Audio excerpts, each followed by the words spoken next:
Here's Alena Sharp, and she's fresh off the Pro-Am and also off a trip to Scotland to do a little work on your game ahead of what's a pretty busy, interesting stretch right now. And why don't we start with the CPKC Women's Open? And what are your thoughts on when you head to that tournament? It's got to feel still special, doesn't it?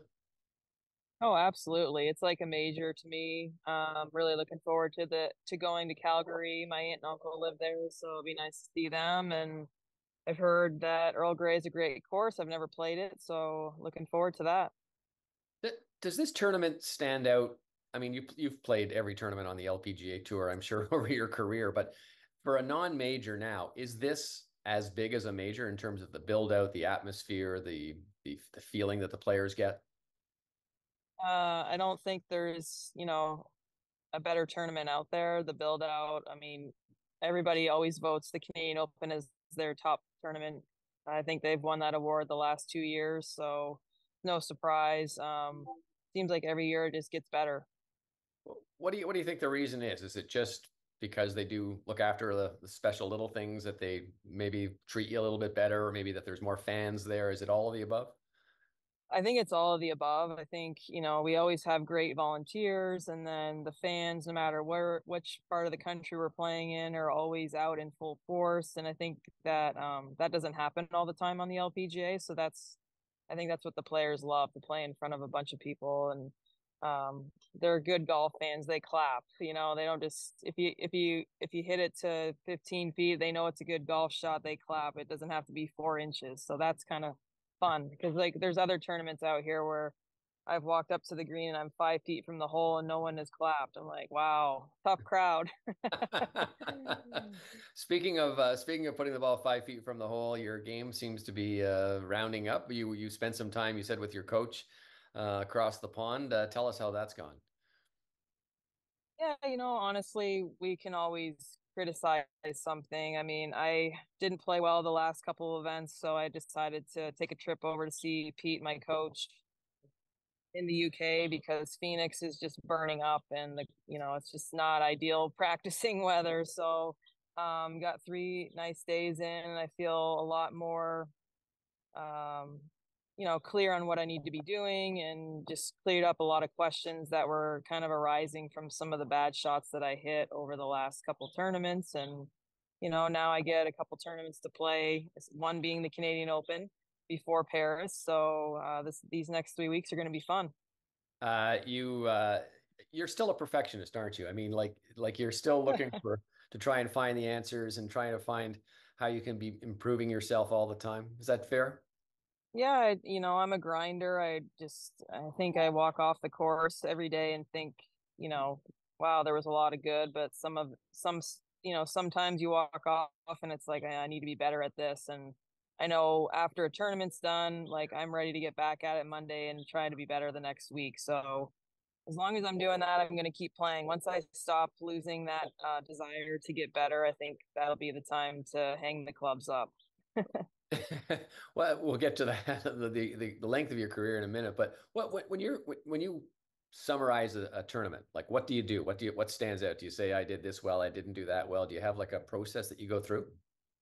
I keep stats, so I look at that. I mean, it becomes pretty evident at the end of 4 days, how things went. A lot of the times I drive it well, so it's like, am I hitting it close enough to make birdies? I'm looking at proximity, up and down percentage, those little things, and try and tune it up for the next week. And when you go to see your coach, do you bring all that information and then sort of say, here's where my problem areas are and how do I fix them?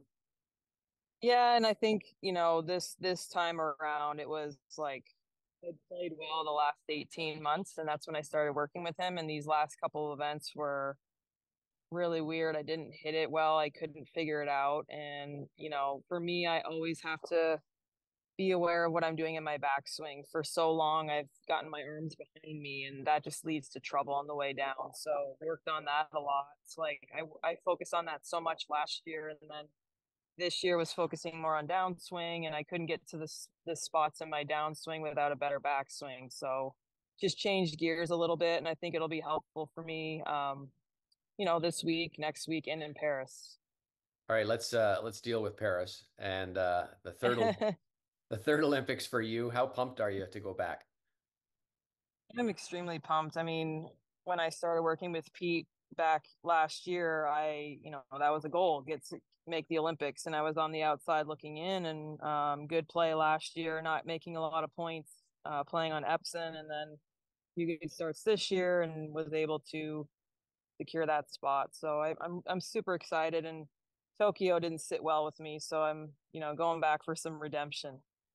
And this is kind of going to be the first Olympics of the three that you've been to where you'll sort of have free reign, right? You'll be able to walk around the city, you'll be able to go and see the other events, you'll be able to kind of do all that stuff.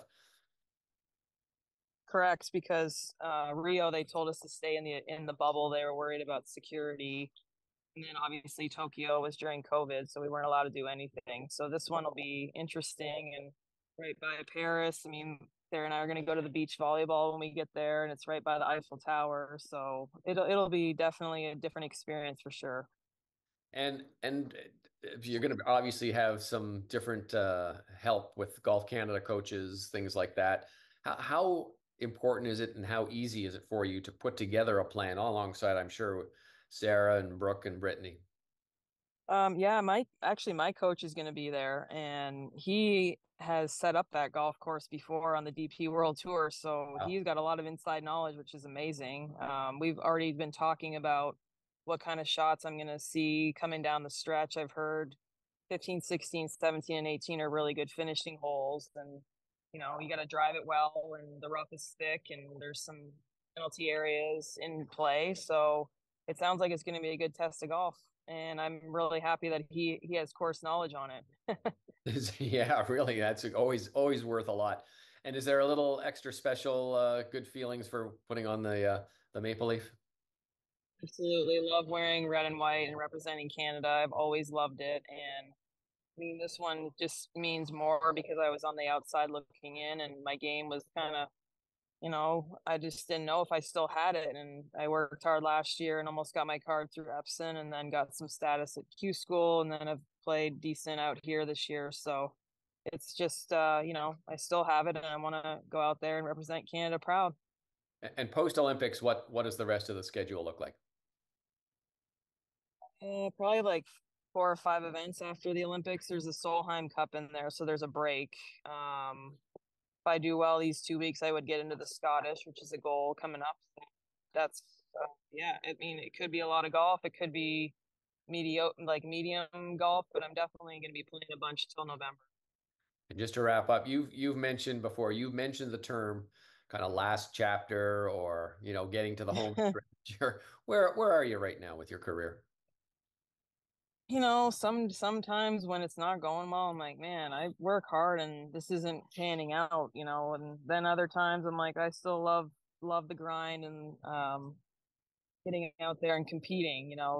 It's I love the competition and I mean I keep saying 2 years. I don't know. We'll see. As long as I stay healthy and I can hit it, I keep my swing speed up and I'm able to, hit greens in regulation and not have to worry about like hitting driver 3 wood into a par 4. I'm good to go. Well, we love watching you, and we wish that it's a little longer career than we don't have to worry about asking these questions for a while yet. And best of luck in Calgary, best of luck in Paris, and we'll see you down the road. Thank you so much.